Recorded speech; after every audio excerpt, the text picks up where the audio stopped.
ciclo de aulas da Liga de Ética e Bioética da Unicamp.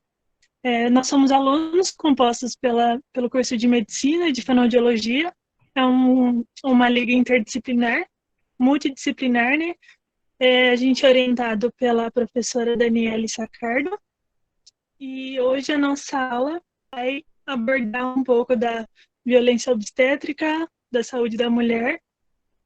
E nós temos duas convidadas muito especiais que toparam estar aqui conosco hoje. A primeira convidada é a Georgia.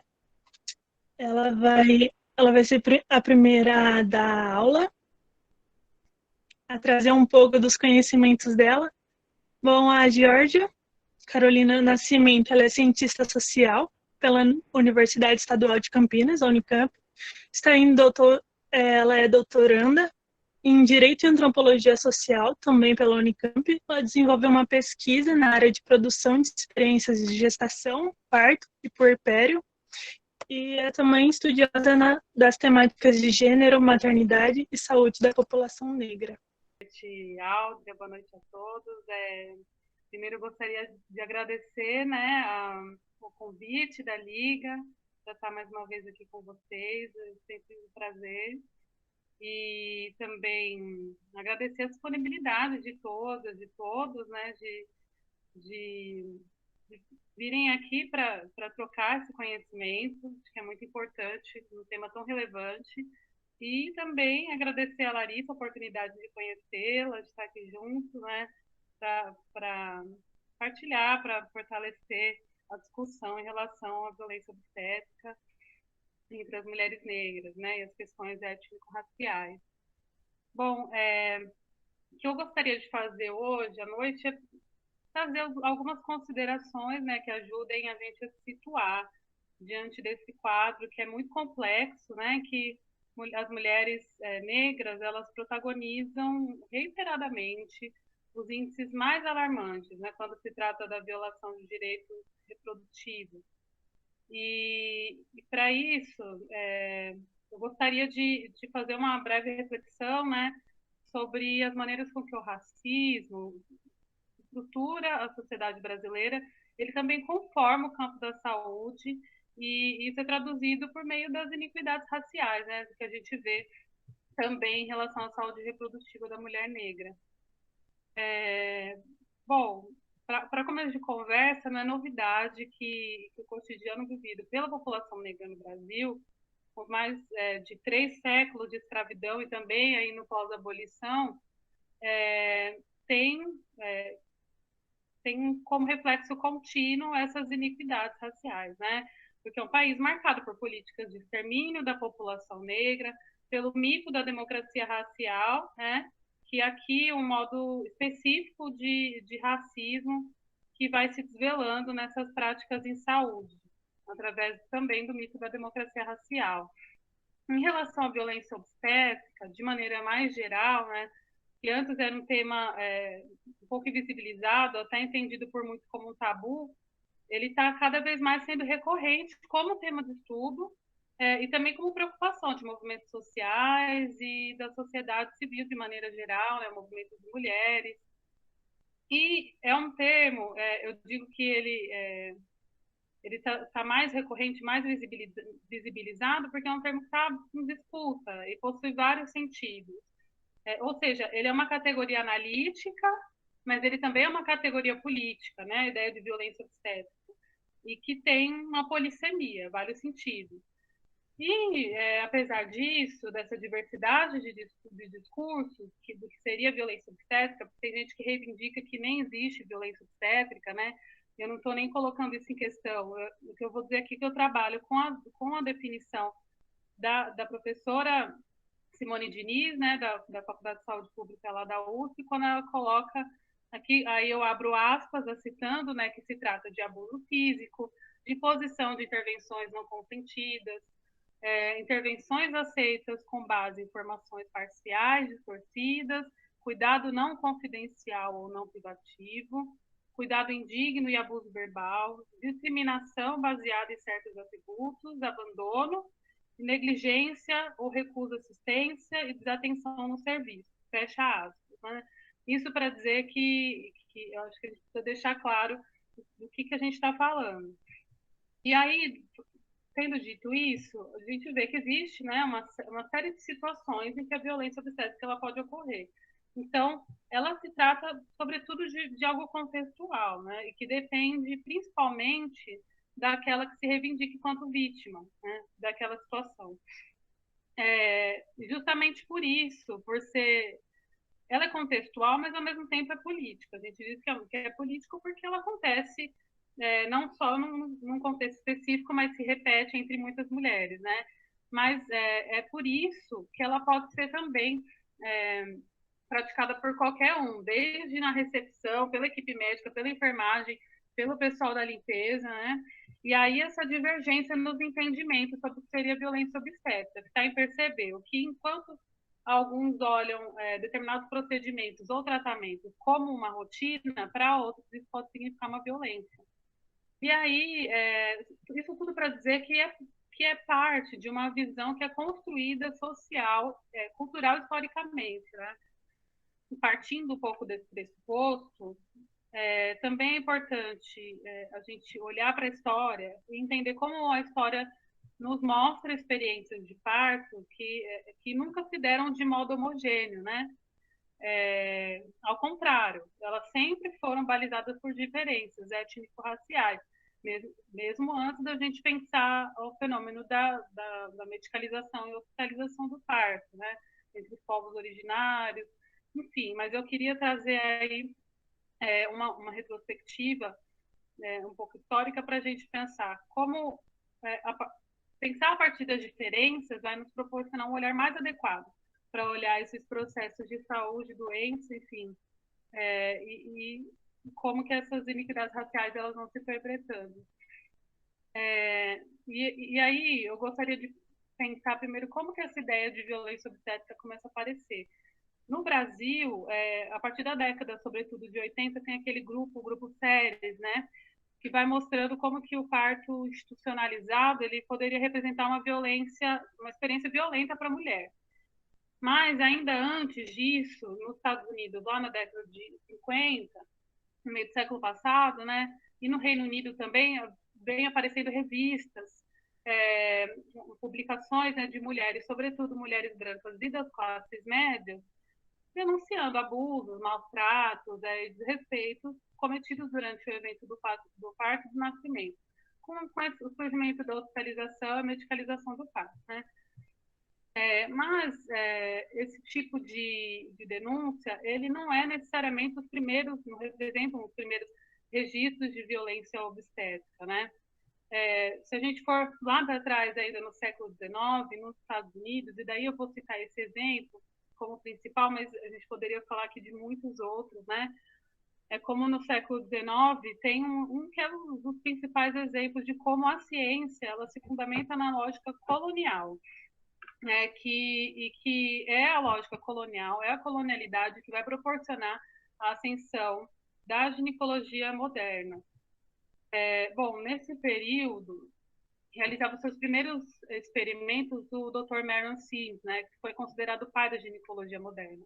Ele adquiriu esse título quando ele descobriu, né, uma cirurgia, um procedimento cirúrgico que curava o problema da fístula vesicovaginal decorrente de complicações do trabalho de parto. E aí, para descobrir esse procedimento, para fazer esses testes, ele negociou a obtenção de ondas escravizadas com essa complicação e nas quais ele realizou esses procedimentos, esses experimentos durante 4 anos sem o uso de anestesia. E aí vão dizer, mas ele era um homem de sua época, e não estava disponível no momento. Mas mesmo naquele momento, ele já era muito, muito criticado pelos seus pares. Isso já era uma discussão. Então, não só atualmente, muitos têm considerado o que fez o Dr. Marion Sims como os primeiros registros de violência obstétrica, como ele tinha uma estátua lá no Central Park, no Nova York, nos Estados Unidos, em sua homenagem, que foi retirada agora em 2018. E aí acredita-se, né, que ele tenha contribuído para reforçar esse estereótipo de que as mulheres negras são mais fortes, né? E esse estereótipo faz com que elas sofram hoje, até hoje, com os piores índices. Ou seja, não se trata de uma coincidência quando, enquanto a ginecologia ela surge às custas de experimentos cirúrgicos em mulheres negras escravizadas sem anestesia, hoje no Brasil as mulheres negras sejam as que mais tenham o uso de anestesia negada, né, no serviço de atendimento ao parto, em relação às mulheres brancas. Então, não é coincidência. E se a gente for pensar ainda, eu nem sei se a gente pode falar exatamente em violência obstétrica, mas acho que é uma coisa que está completamente correlacionada. E aí eu lembro disso porque a gente está, é importante lembrar que a gente está no agosto dourado, né? Que é o mês de incentivo ao aleitamento materno. Existe o exemplo das amas de leite, né? Mulheres escravizadas que tiveram a sua humanidade negada porque tiveram seus bebês retirados de si para que elas pudessem amamentar os bebês brancos. Então, eu trouxe esses exemplos, mas para a gente pensar como que esses debates historiográficos auxiliam a gente a trazer essa reflexão, né, sobre o processo através do qual as concepções de ciência que a gente tem, ciências entendidas como hegemônicas, né, e a própria ideia de modernidade, ela se institui a partir dos processos de colonização e da escravidão, né, e da escravização. E aí, quando a gente fala em direitos humanos, direitos sexuais e reprodutivos, não se trata só de ressaltar o gênero dos corpos dessas mulheres, porque não é possível apagar a dimensão de raça e cor, assim como outros marcadores também, né? E não é possível apagar essa história. As marcas dessas iniquidades, elas atravessam séculos e elas estruturam o Brasil e hoje elas ainda se mostram presentes. Aí, por meio de dados, enfim, que eu acho que a doutora Larissa vai trazer um pouco mais com a realidade, né, da prática clínica, mas também com essas estatísticas, enfim, de como isso é uma realidade hoje. Aí, bom, se a gente for pensar desde o campo da saúde, o que é isso, né? Do que se trata isso? A Jurema Werneck, ela vai pensar como que esse tratamento desigual no serviço de saúde, né, no cuidado, enfim, ele vai ser tratado de diferenças de racismo institucional.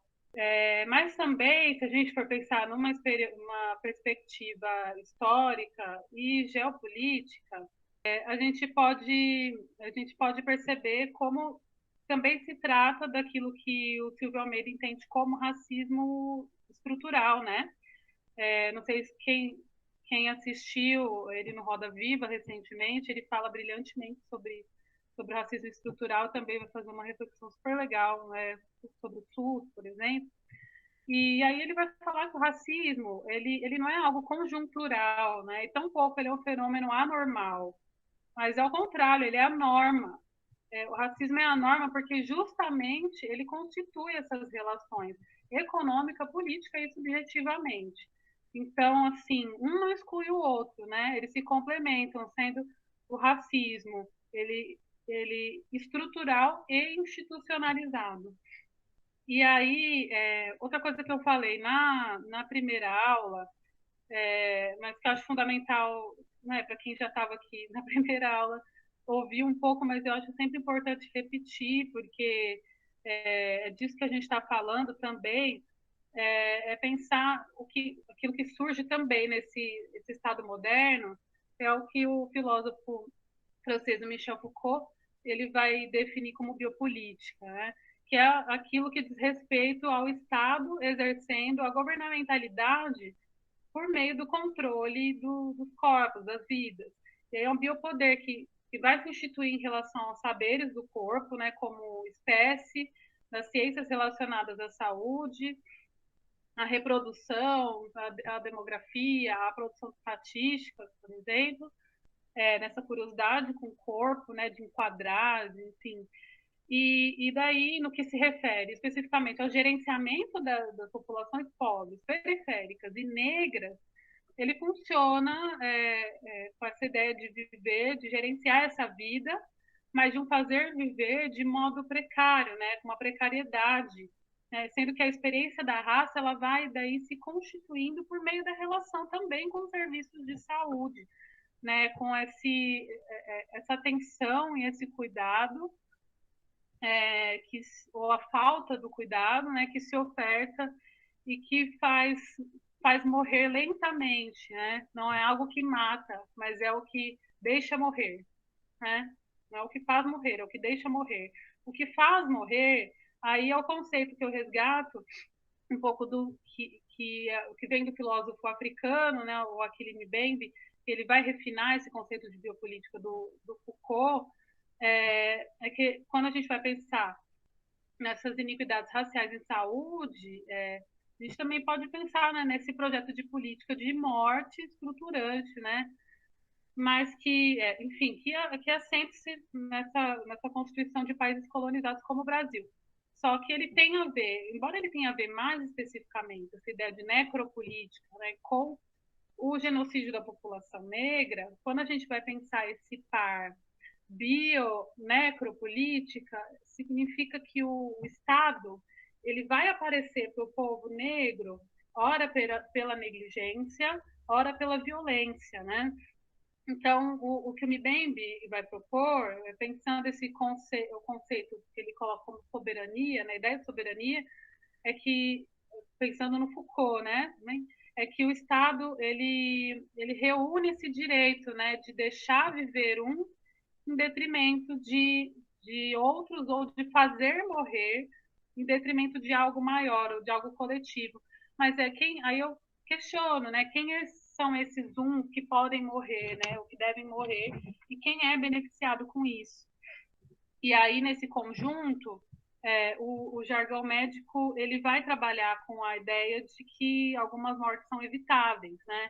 Existem mortes evitáveis, como a morte materna, que eu vou falar daqui a pouco, né? Porque, de fato, não tem nada no campo biomédico, fisiológico, enfim, desses processos de saúde e doença que justifique determinadas mortes, né? São mortes que poderiam ser evitadas, mas se a gente for pensar nesses autores, o que eles estão defendendo, né? O Silvio Almeida ou o Mbembe, eles vão estar dizendo que quando a gente olha para a estrutura, a gente vai ver que esses números eles não são parte de uma conjuntura, né? E como o Silvio Almeida diz, eles não são um fenômeno anormal, eles são norma. Então, são evitáveis, mas ao mesmo tempo são parte constitutiva do Estado, né? E algo que se faz e se refaz todos os dias por meio da lógica colonial. Daí, eu só fiz essa contextualização teórica, né, para lembrar como que o Estado, parte da população também, de certo modo, infelizmente, percebe certos corpos como corpos descartáveis. Ou seja, ele não reconhece esses corpos como sujeito das políticas. E isso a gente pode ver, infelizmente, porque existem políticas, como a Política Nacional de Saúde Integral da População Negra, que está aí há mais de uma década em processo de implementação e que a gente não consegue ter uma implementação de fato dela, porque não dá valor para esses corpos, né, que são sujeitos dessas políticas.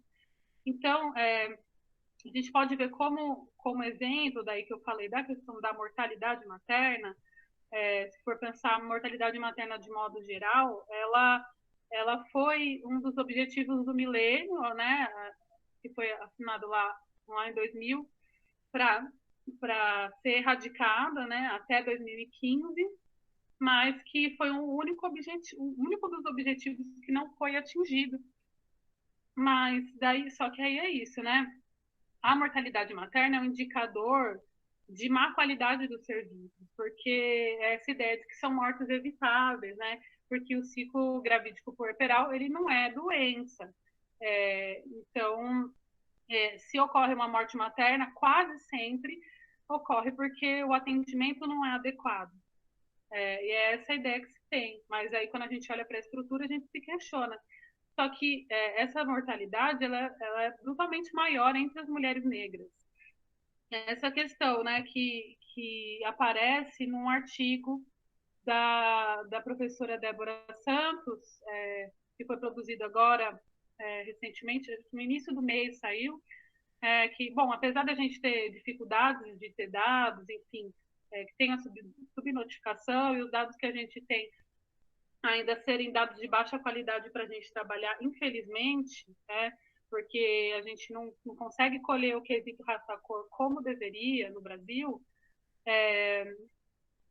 a gente consegue, ainda com o pouco dado que a gente consegue olhar para o racismo estrutural e ver como ele aparece na mortalidade materna também, né? Nesse contexto, se a gente for pensar nesse contexto da pandemia, que é o que mostra no artigo da professora Débora Santos, é que as mulheres negras, elas, apesar de elas terem um perfil de idade e morbidade semelhante às das mulheres brancas, elas eram hospitalizadas em piores condições, elas tinham uma maior taxa de serem admitidas na UTI, de virem a óbito, né, receber ventilação mecânica, enfim. A mortalidade materna entre as mulheres negras ela foi 2 vezes maior. Acho que talvez a Larissa possa falar um pouco melhor sobre essas questões, né, de dados, enfim. Mas eu acho que isso é só um dos exemplos de como se estrutura, né, as relações, e é super atual, né? Na pandemia a gente sabe quem está morrendo mais, infelizmente.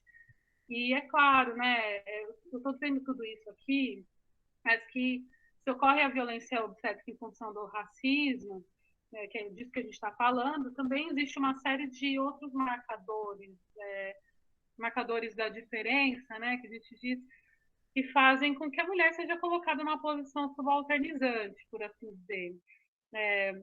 A professora Simone Diniz, ela tem essa ideia trabalha com essa ideia de hierarquias reprodutivas, que eu acho interessante pensar, que ela vai mostrar que quanto mais atributos deslegitimados pela sociedade uma mulher tem, como, sei lá, ser pobre, ser negra, ser jovem, ser solteira, ter muitos filhos, ser prostituta, usuária de drogas, situação de rua, enfim, ela tem mais chances de passar por situações humilhantes ou situações que vão ferir a humanidade dela.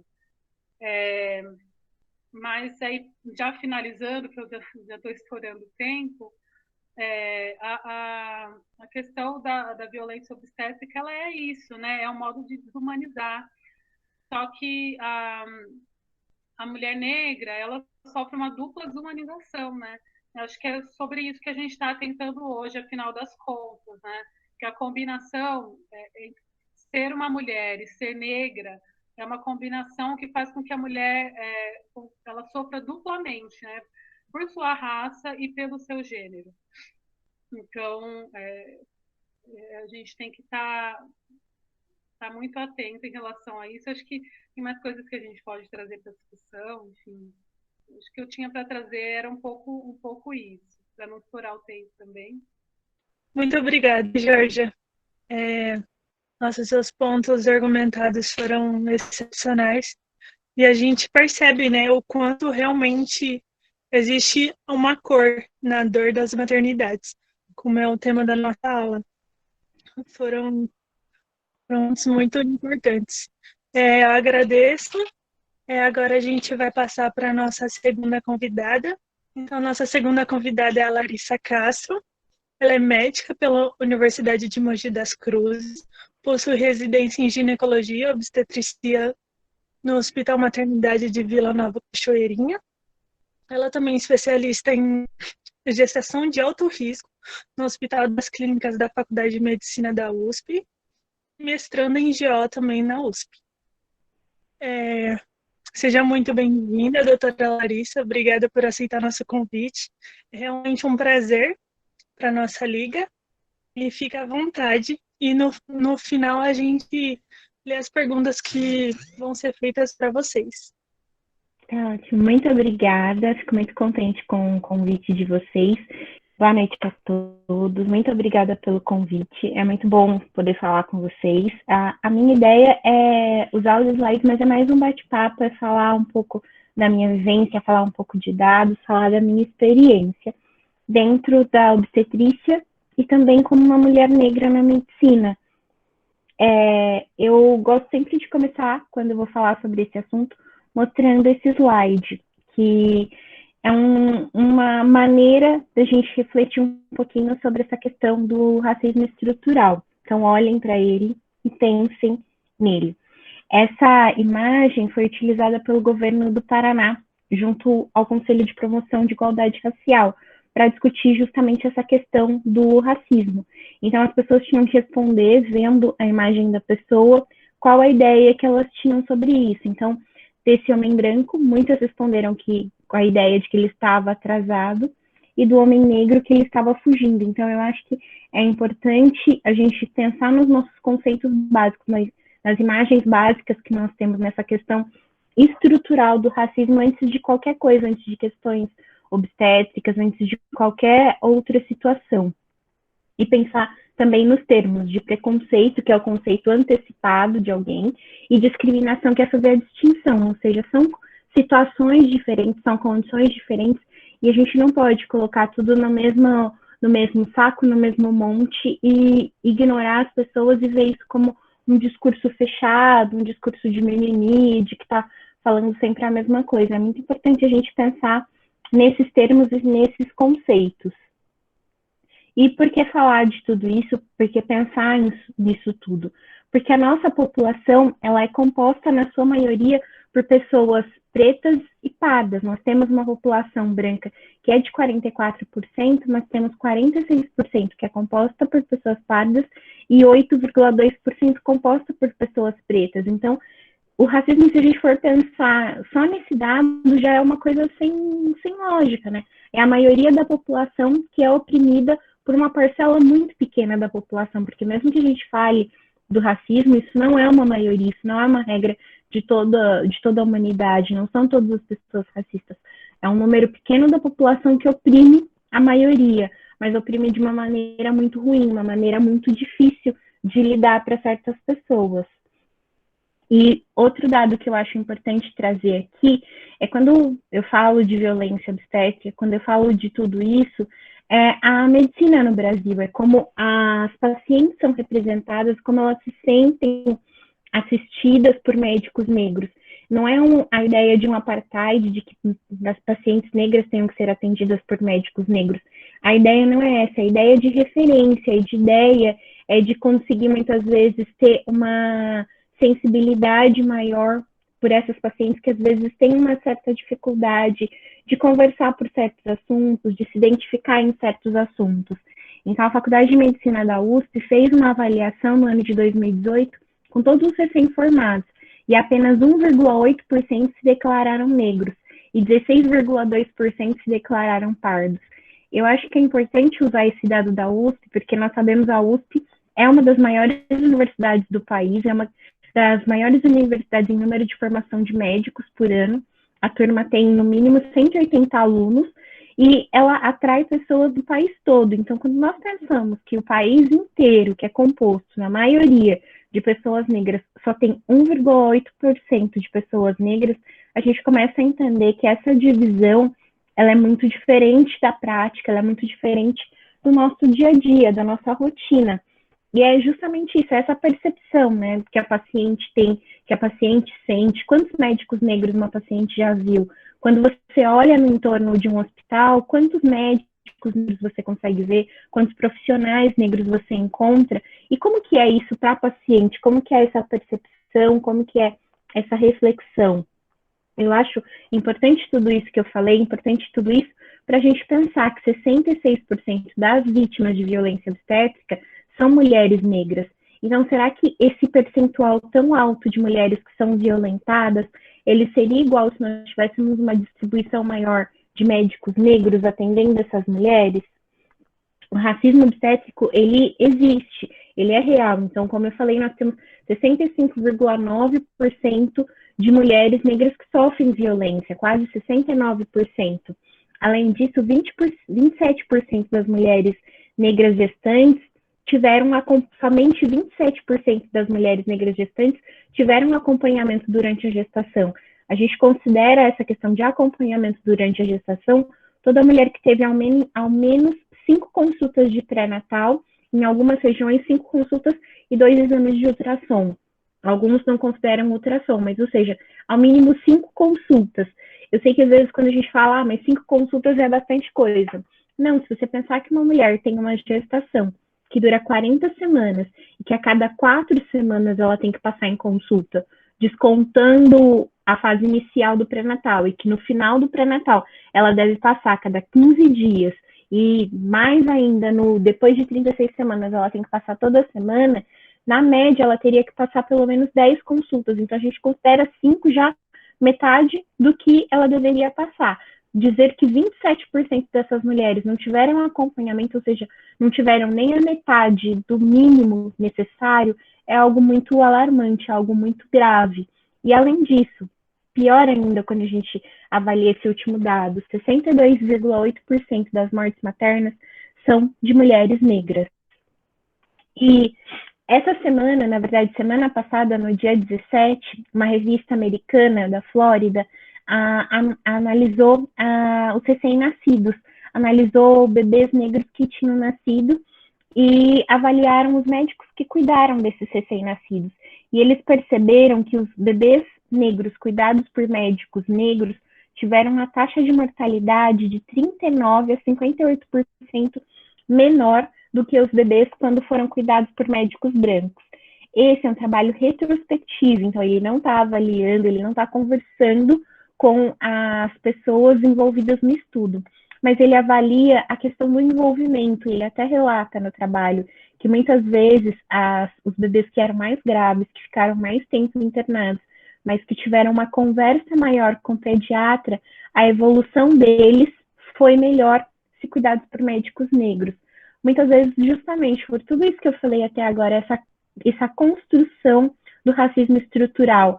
Não acredito que nenhum médico omitiu socorro ou deixou de assistir o paciente por ser um paciente negro, mas muitas vezes o acolhimento talvez tenha sido uma diferença no tratamento desses recém-nascidos e no tratamento dessa família, porque um recém-nascido em uma UTI neonatal não é só o recém-nascido, é toda a família envolvida, é a mãe que muitas vezes praticamente fica internada junto com ele.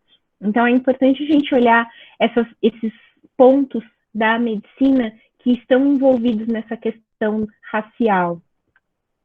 E agora, que na pandemia nós temos um outro exemplo, um estudo também bem recente que saiu avaliando as mulheres negras, e ele observou que as mulheres negras tiveram quase 2 vezes maior chance de óbito quando comparado com mulheres brancas. Então, não dá para deixar todos esses dados de lado e ignorar todas essas situações. Tudo isso tem um impacto muito grande na saúde da população. E agora, falando mais da relação do parto. Então, muitas vezes a gente escuta frases que quem já vivenciou um hospital talvez tenha escutado e muitas vezes não tenha nem percebido o quão subliminar está o racismo quanto está a violência. Então, é falar, na hora que estava fazendo, você estava gritando, não chora porque você não chorou para fazer, se continuar com frescura, eu não vou te atender, cala a boca, fica quieta, aquela frase, aqueles jeitos irônicos de mãezinha, gravidinha, falar que mulheres negras são mais fortes, que elas têm quadril mais largo, e ignorar a dor da mulher num momento de tanta vulnerabilidade. É importante a gente pensar nessa frase, né, que mulher negra é forte, que ela vai conseguir.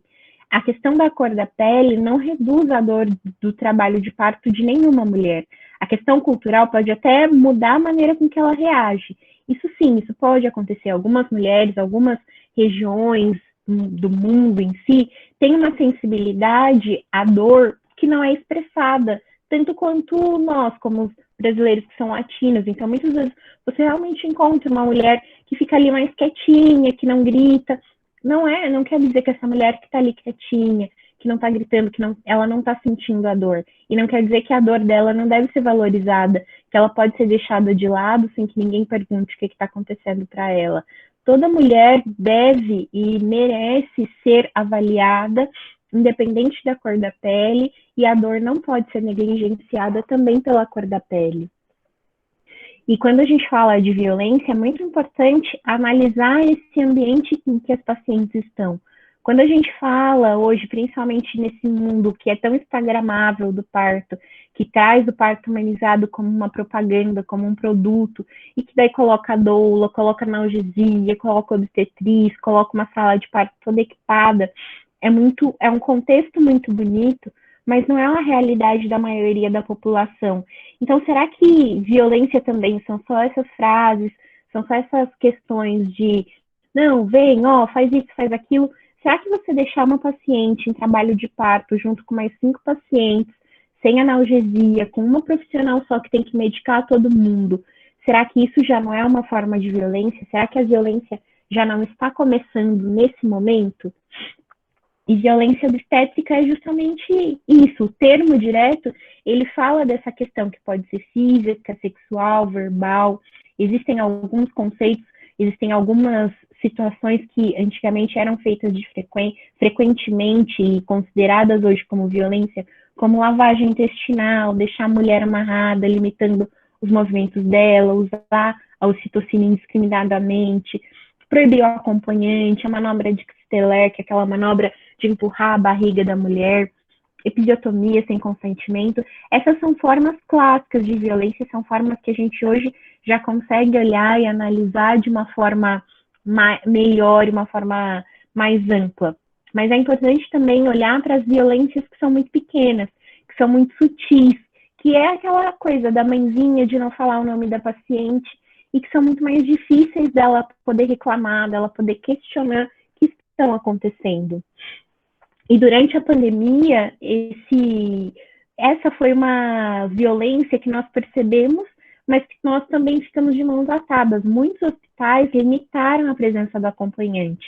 Mas é importante saber que a presença do acompanhante durante o trabalho de parto, parto e pós-parto vem da lei de 2005. Ela não é uma lei que foi simplesmente, que pode ser simplesmente ignorada. Ela é uma lei e é um direito da paciente. Embora durante a pandemia nós tenhamos todo um medo maior, uma situação de vigilância maior, algumas conquistas foram tão difíceis que será que o risco vale o benefício? Será que o benefício vale o risco? A gente precisa discutir também essas questões. E será que deixar uma paciente em trabalho de parto, muitas vezes um trabalho de parto pode durar 12 horas, depois ela fica internada mais 48 horas, ou seja, deixar uma mulher e um recém-nascido sozinhos por quase 60 horas, será que isso também não é uma violência?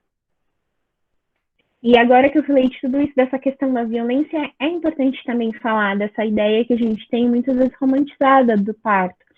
A gente tem o parto humanizado, mas eu acho que é importante falar do parto humanizado como parto. O parto é a forma de nascimento, a humanização é reduzir toda essa instrumentalização do parto, é reduzir essa incidência grande de cesárea que nós temos, é deixar a mulher como uma protagonista, mas independente de tudo isso, o parto é a forma de nascimento, é algo humano, é deixar o humano agir.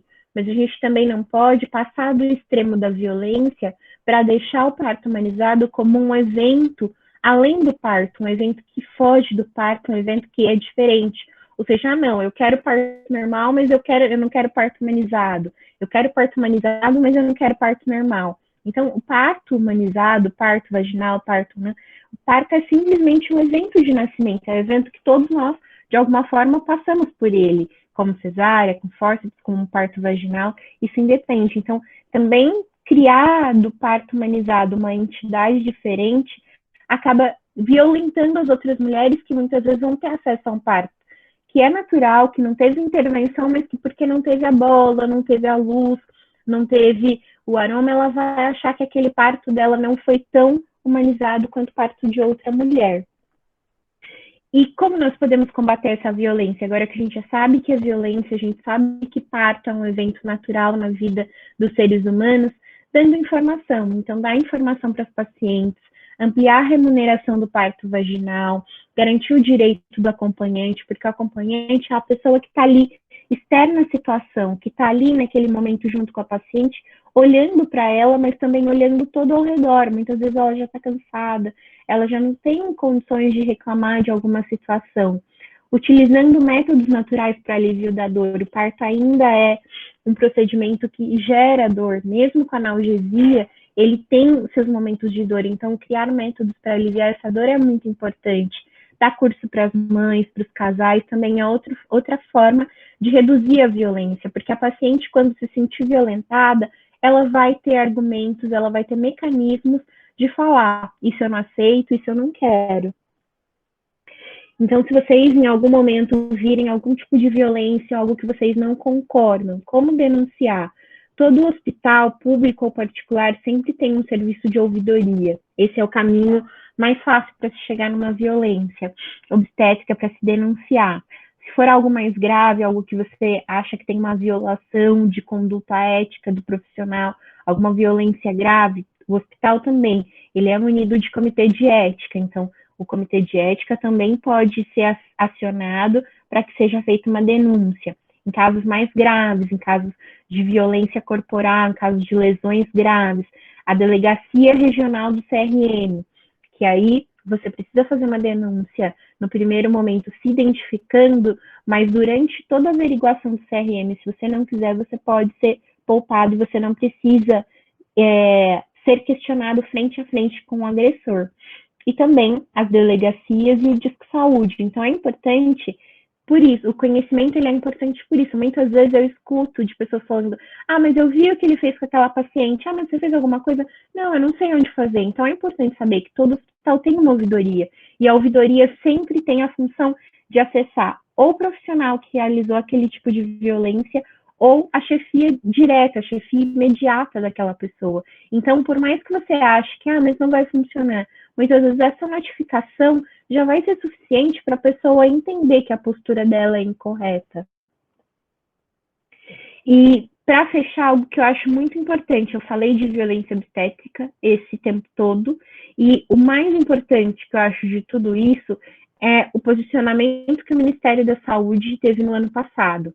Ele considerou que o termo violência obstétrica tem uma conotação inadequada e que ele não agrega valor e prejudica a busca do cuidado humanizado na gestação, parto e puerpério. Então, ele, a princípio, disse que ia tirar o termo violência obstétrica das suas citações, ele não fez isso formalmente, mas ele fez essa orientação para que o termo violência obstétrica não seja mais utilizado. Como obstetra, quando eu vejo um exemplo clássico para vocês terem ideia de como isso mudou no Ministério da Saúde, alguns congressos médicos, que claro, são vinculados ao Ministério da Saúde, eles já não têm mais nenhum tipo de palestra com termo violência obstétrica, você já não vê em arquivos, em artigos que são liberados e que tem algum vínculo ao Ministério da Saúde o termo violência obstétrica. Então, ao invés de buscar mecanismos para melhorar a assistência obstétrica, o Ministério da Saúde optou por retirar o termo, né? Tirar o termo e manter a situação como está. E aqui, para finalizar tudo isso que eu falei, eu quero que vocês olhem para essa foto, uma foto que parece muito bonita, que parece um bebê que acabou de nascer. Percebam que realmente esse bebê acabou de nascer, ele ainda deve ter minutos de vida e ele não está no colo da mãe. Ele foi retirado dessa maneira, colocado para tirar uma foto. E por quê? Por que esse bebê não está no colo da mãe? Por que ele não está aproveitando a hora de ouro dele? É importante que a gente comece a perceber que fotos como essa, que parecem simplesmente um evento, muitas vezes são uma violência que a gente nem tem noção. A violência obstétrica muitas vezes é muito sutil, tanto para a mulher, quanto para o feto, quanto para o bebê. E é importante ter conhecimento para não aceitar que isso continue, para não aceitar que isso se perpetue. É isso que eu tinha para falar para vocês. Eu fico muito grata, fico à disposição. Qualquer dúvida, qualquer questionamento, vocês podem me perguntar e estou aqui aberta às perguntas. Você trouxe muitos pontos que a gente, normalmente, que não está trabalhando na área, né, não costuma saber sobre a questão da violência obstétrica. E foi uma aula super rica. Foi muito, muito interessante. Agradeço a participação. Agora a gente vai entrar na parte das perguntas. Eu vou lendo, Jorge e Larissa. As perguntas não foram direcionadas, então não sei se vocês se sentirem mais à vontade, quem tiver mais afinidade com a pergunta pode responder. Ou as duas podem responder, em cada uma. Vou começar com a primeira. Foi uma aluna que disse: eu tenho uma dúvida. Estou no penúltimo ano da graduação e realizo estágio com gestantes e mães do puerpério. Caso ocorra caso de presenciar ou de uma paciente comentar sobre tal violência, como devo agir? Eu realizo a denúncia naquele momento? Preciso da autorização da paciente para denunciar? Sobre as questões das denúncias, tenho receio de violar o princípio da bioética, que é a autonomia dos pacientes. Acho que a primeira coisa que ela precisa fazer é fazer uma, que a gente chama de uma oitiva. Então, é entender como essa violência aconteceu. Porque ela precisa ter um direcionamento. Então, ela precisa saber explicar de onde isso aconteceu. Essa violência aconteceu com funcionários da enfermagem, ou com funcionários, para saber para onde ela vai direcionar. Se for uma denúncia de algo geral, ou seja, todo o atendimento dela, ela se sentiu violentada, da recepção até o parto, eu acho que aí ela pode começar justamente na ouvidoria, porque ela não vai estar direcionando a um profissional. Se for direcionado a um profissional específico, for uma denúncia grave que ela consegue tipificar a pessoa que a violentou, ela pode partir para o comitê de ética do hospital. Se a paciente não se sentir confortável por denunciar, ela não precisa, mas ela tem que, de alguma forma, relatar isso e deixar isso ou em prontuário, ou deixar isso conversado com algum profissional do hospital, e daí pode denunciar no comitê de ética. Quem denuncia no comitê de ética, igual no CRM, no primeiro momento tem que ter o nome do denunciante, mas durante a oitiva, quando for chamado, a pessoa pode abrir mão dessa participação, falar que ela não se sente confortável. Se for um profissional médico, ela pode tanto fazer isso no comitê de ética, e nos casos mais graves ela pode ir no CRM. No CRM não precisa ser a pessoa que foi violentada, mas quem faz a denúncia no primeiro momento se identifica, e depois não precisa mais, quando tiver a cariação, quando tiver o confronto entre a pessoa que foi violentada e o profissional, essa denunciante não precisa, e até mesmo a pessoa que se sentiu violentada, se ela não desejar participar, ela não precisa participar, todo o processo vai ser feito dentro do CRM, utilizando o prontuário e o denunciante que vai ser chamado. O que a Larissa falou, bem, com a prática dela é perfeito, foi muito pontual. Eu só complementaria dizendo, talvez, que eu acho que pode acontecer também de perceber, né, de perceber que existe alguma coisa ali, alguma coisa aconteceu, mas não saber identificar o que aconteceu direito, né, que tem alguma coisa esquisita. E daí, se for pensar em violência obstétrica, eu tenho uma instituição que eu acho que ajuda muito a pensar isso ao longo do campo do Brasil, a Artemis, né?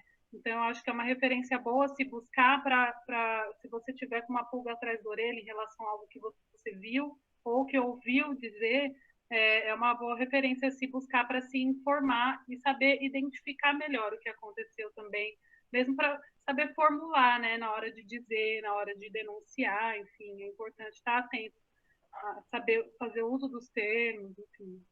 Eu vou para a nossa segunda pergunta. Pode dizer que o racismo na violência obstétrica aumentou muito com a pandemia? E se tiver dados sobre isso, o que justificaria esse aumento apresentado? Na minha vivência, eu acho que o racismo, ele, pelo menos aqui no Brasil, nos Estados Unidos, a gente tem visto vários movimentos, vários acontecimentos. Eu acho que o racismo, de uma maneira geral, nos últimos tempos, por causa do governo, ele aumentou. Eu acho que essa questão do nosso governante, muitas vezes, falar o que pensa, agir como pensa, dá na população essa sensação de poder falar tudo, de muitas vezes poder ofender, de muitas vezes poder não respeitar o outro, porque quem dá o exemplo, muitas vezes, para a população é o governante dá essa ideia de liberdade, dá essa ideia de armamento, dá essa ideia de violência. Então, não vejo que na pandemia tenha aumentado. Eu acho que aumentou nos últimos tempos. Eu sinto que nos últimos tempos a violência, de maneira geral, no atendimento, ela aumentou muito. As pessoas chegam falando, então, eu vou processar, eu vou reclamar, eu vou falar. Mas a paciente já chega reclamando de um outro atendimento que ela teve que muitas vezes não foi violento. Foi a demora do SUS, a dificuldade do SUS, a limitação do SUS em si, mas ela já chega violenta, ela já chega questionando, ela já chega reclamando de algo que muitas vezes ela nem precisa naquele momento, não é uma demanda dela, mas ela já está questionando, ela já está te ameaçando, ó, tem que internar porque eu não vou em outro hospital, e muitas vezes não é o tempo de internar, mas ela já chega com esse argumento pronto, e isso eu tenho percebido nos últimos tempos. Da pandemia em si, eu não tenho percebido diretamente um aumento. Eu acho que a pandemia, na verdade, diminuiu muito o volume de atendimento, não só da rede privada quanto da rede pública. Muitas queixas que eram comuns de pronto-socorro, de consultório, diminuíram pelo medo das pessoas de sair de casa. Então, eu não vi um aumento da violência, mas eu vi um aumento da violência nos últimos tempos de uma maneira geral. Não que necessariamente aumentou, né? Mas que a pandemia, ela escancarou as coisas que já estavam aí, né? Então, como eu disse, por exemplo, do artigo que saiu da professora Débora Santos, que mostra que as mulheres negras morrem quase 2 vezes mais do que as mulheres brancas por Covid. E por quê? Não é porque essas mulheres têm um estado mais agravado, enfim, em relação a elas. É porque elas chegam assim no hospital. Então, elas demoram mais para ir para o hospital. Em relação, justamente por conta desse racismo estrutural, né? Das violências que elas passam ao longo da vida. E que, na ponta, quando elas chegam para receber o atendimento, elas já vão diretamente para a UTI, enfim. E aí tem uma chance muito aumentada de receber esse suporte ventilatório e a óbito, no caso da Covid, né? Então, isso explica um pouco daquilo que a gente já sabe, né? Que as mulheres negras, elas sofrem com os piores índices, porque é uma questão que está em todas as áreas da vida, né? Não está só dentro da área da saúde, mas que é lá que vai aparecer, né? E que bom que a gente ainda consegue colher um pouco do quesito raça-cor para poder identificar, né, como que isso tá aparecendo, porque tem estados, municípios que não tem essa prática, e aí fica super difícil com que dado que você vai trabalhar para poder identificar o problema, né? Mas é isso, a pandemia ela escancarou tudo isso. A próxima pergunta é: o planejamento familiar no Brasil tem muitas microviolências que culminam nesse desfecho final, na hora do parto, né? Digo isso porque vejo o básico sobre a reprodução. Desde o começo é de difícil acesso. A educação básica mal aborda a reprodução humana. Vocês acreditam que documentos como o plano de parto disponibilizados em larga escala ajudaria a diminuir os casos de violência? Eu acredito que sim, acho que a informação é a base de tudo. Então, a paciente ter acesso à informação é algo muito importante. O plano de parto é uma ideia que já está sendo difundida, mas que é difundida numa escala muito pequena.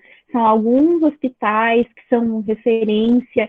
Então, a gente tem uns hospitais aqui em São Paulo, Sofia Feldman em Minas, alguns hospitais no Nordeste que são mobilizados por alguns profissionais, mas a gente não tem isso de uma forma unificada, a gente não tem um protocolo no SUS de que no pré-natal a mulher vai passar por uma consulta para ser orientada sobre o plano de parto, e muitas vezes o planejamento familiar, ele é bem isso, você chega para a mulher e fala, você já tem 3 filhos, você quer ter outro filho?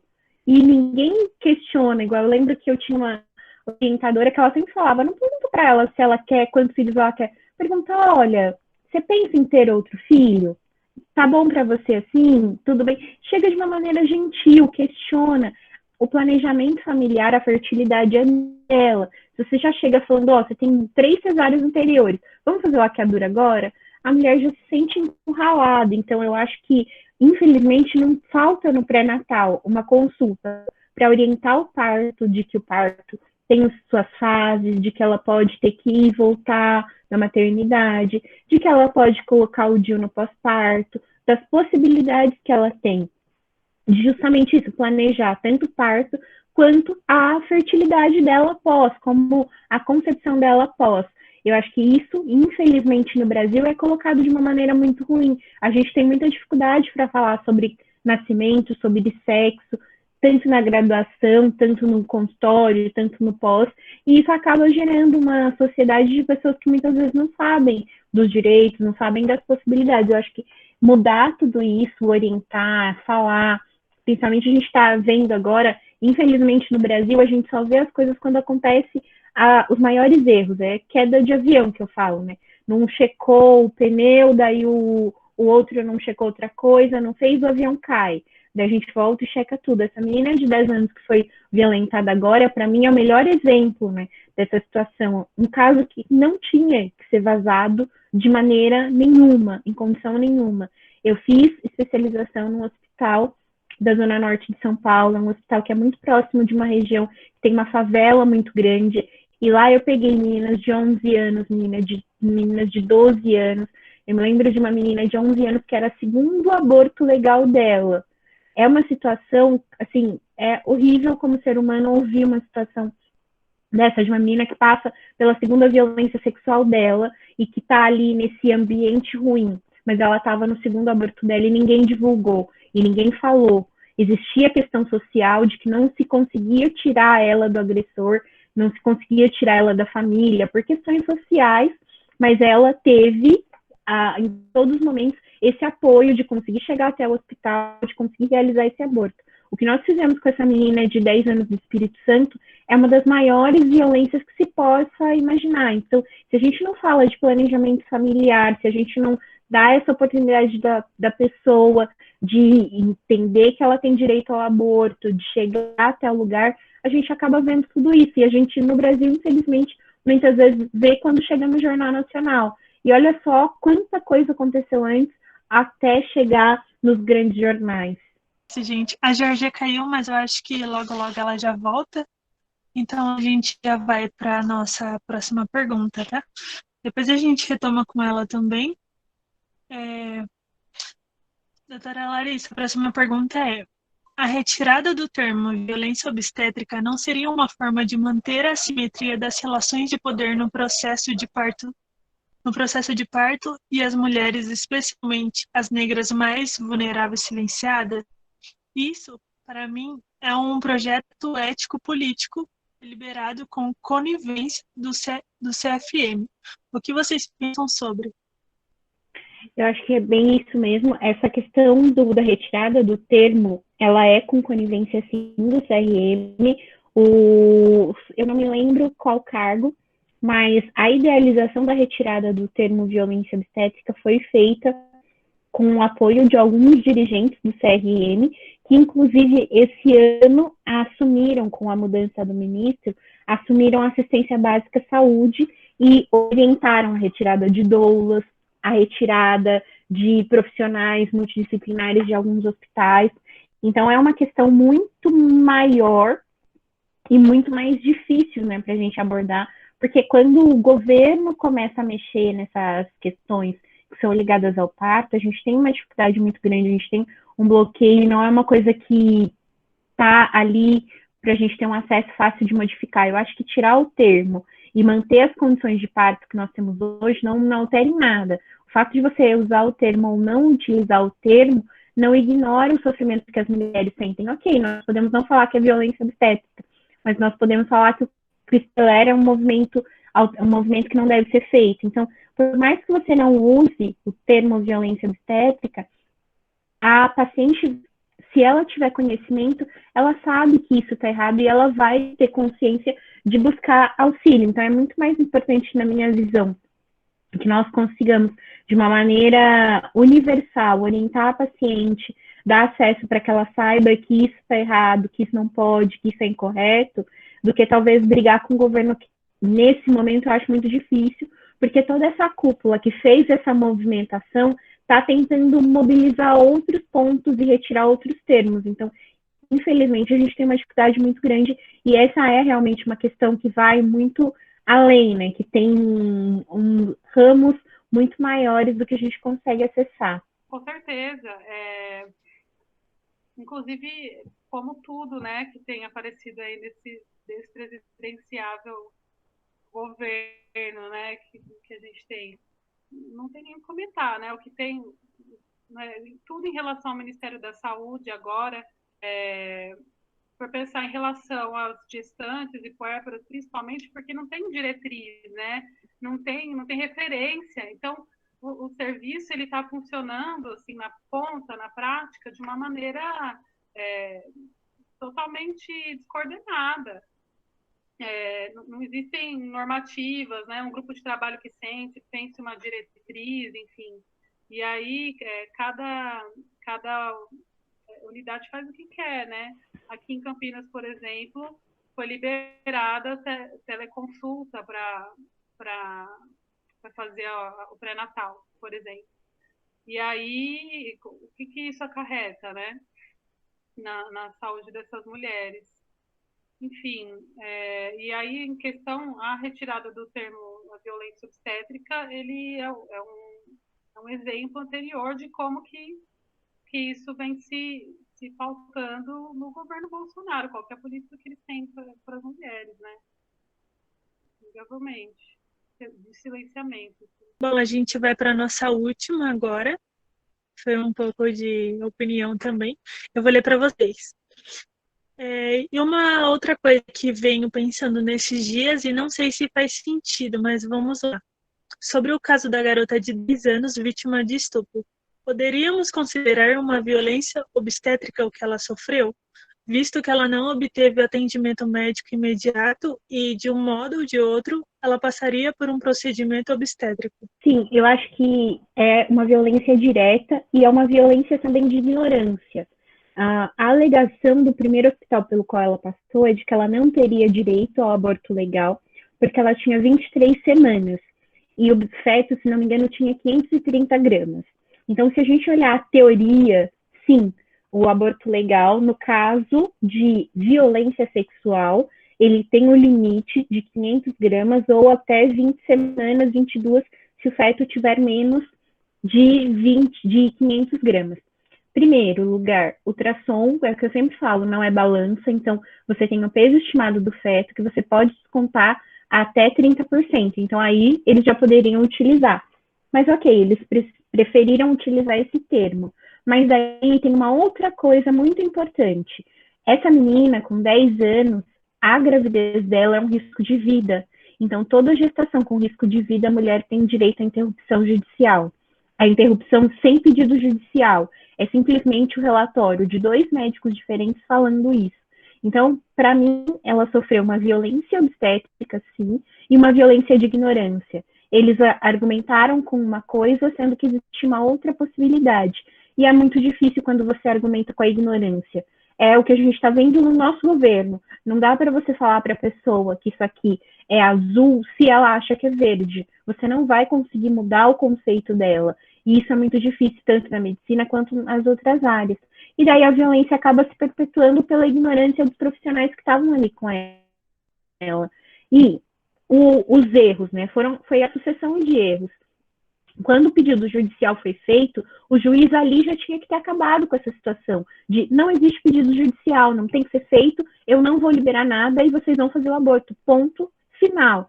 Ah, mas esse hospital não aceita. A regra do aborto é, se o médico se recusa, o diretor do hospital fica responsável. Se o diretor não tiver condições técnicas, ele tem que escolher um outro profissional que faça. Colocar uma menina de 10 anos durante uma pandemia dentro de um avião para ir para um outro estado, de outra região do país, é um desserviço absurdo. Mas aí a gente também consegue ver a ignorância de todos esses profissionais que passaram por ela.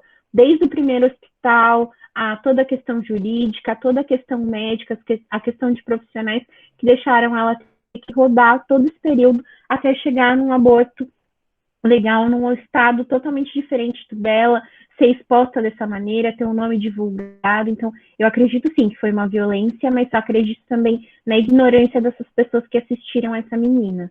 É isso, né? Acho que o que a doutora Larissa falou é uma amostra de como as ciências médicas também é um campo de disputa, né? E que não existe uma verdade absoluta, as verdades únicas, né? Elas estão sempre em tensão. Então, por isso que é importante olhar para os casos contingencialmente. Isso que foi feito nesse hospital, mas não só, né, a negativa do hospital, mas é isso que que toda uma legião de pessoas fez contra essa menina. Foi um crime, né? Foi um crime pela exposição que ela teve, sobretudo, né? O que foi expor essa menina publicamente, nacional e internacionalmente, quais são os traumas que ela vai levar ao longo da sua vida, né? E quem vai pagar por isso? Quem paga essa conta? Ela conseguiu fazer valer o seu direito, mas às custas de quê, né? Finalizando a nossa terceira aula do ciclo de aulas sobre a saúde da população negra, eu já gostaria de agradecer muitíssimo pela presença das duas convidadas. Georgia, muito obrigado por confirmar sua presença pela segunda vez com a gente. Foi muito importante a presença de vocês. Doutora Larissa, seja muito bem-vinda. Que você possa estar conosco mais vezes. Muito obrigada a todos que permaneceram conosco até agora. Obrigada, Jorge, obrigada, Áudia, obrigada a todo mundo. Obrigada, pessoal da Liga, todo mundo que ficou aí esse tempo todo, Áudia, Larissa, é um prazer. E é isso. Uma boa noite.